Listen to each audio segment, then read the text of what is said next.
So today you're only getting the afternoon view of the food forest or of the swales, because this morning I wasn't in the mood of getting up before sunrise, and so the guys came straight to the farm. Last night I had a lady drilling us on fitness, and that sort of broke my speed this morning.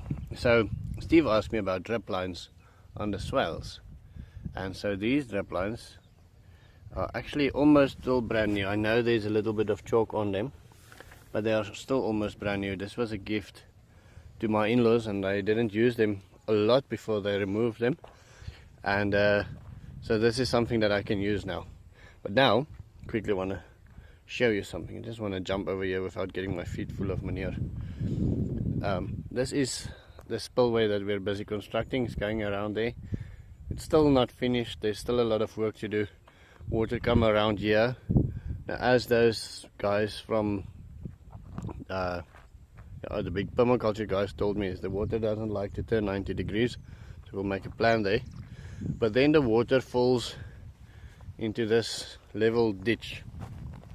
Now this level ditch, let me just zoom out so you can see. So there's the swale.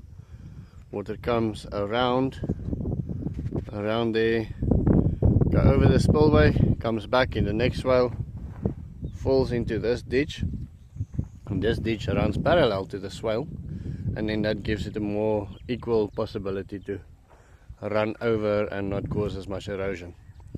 Now we took the soil from there, placed it on the berm. Below there is sheep manure that we placed, and so my question is, if I do place that drip line, where on the swale should I place it? Right on top there, just on the water line there, maybe just on the corner here where the swale stops, or maybe right between this ditch on this side and the swale there. Where will the trees find the most water in this setup? Yeah, maybe I'll place a screenshot of this exact moment, and then you can, I'll sort of mention it 1, 2, 3, and you can vote on where you think we should place the drip lines.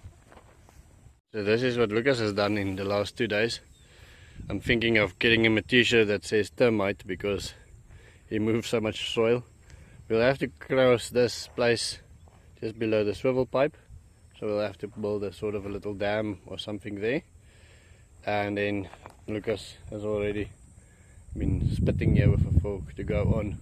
We'll probably not cross this valley here. It doesn't make sense to cross a valley. We'll rather put another spillway on that side, but that spillway will probably spilling ditch, I would rather call it, will probably come up to here. This is about, I would say, about 30 meters of spillway then, and I think in this we should probably be planting our first trees and things on this spillway. Our main concern now for the next couple of days is just to keep it from breaking.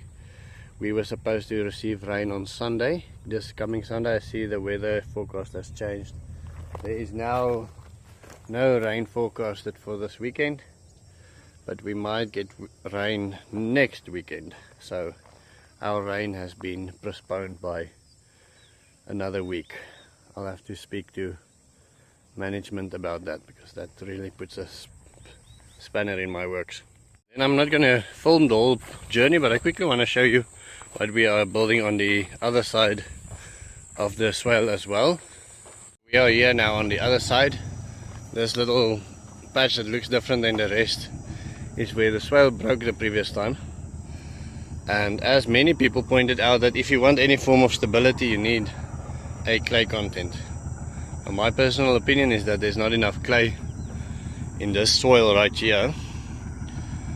So we are going to spend some time to reinforce that. But I believe the reason why it broke is because this water from up here came rushing down and crashed into it too often. So what we did, and this will also have to be made bigger still, is the entrance from the road, where the water enters from the road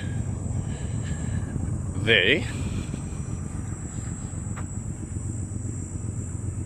Okay, normally I've gotten out here and then run down there and hit that swale, but by hitting that swale I believe that's what breaks it. So we build this little berm here, basically on contour, and we'll have to lift it just in case there's too much water.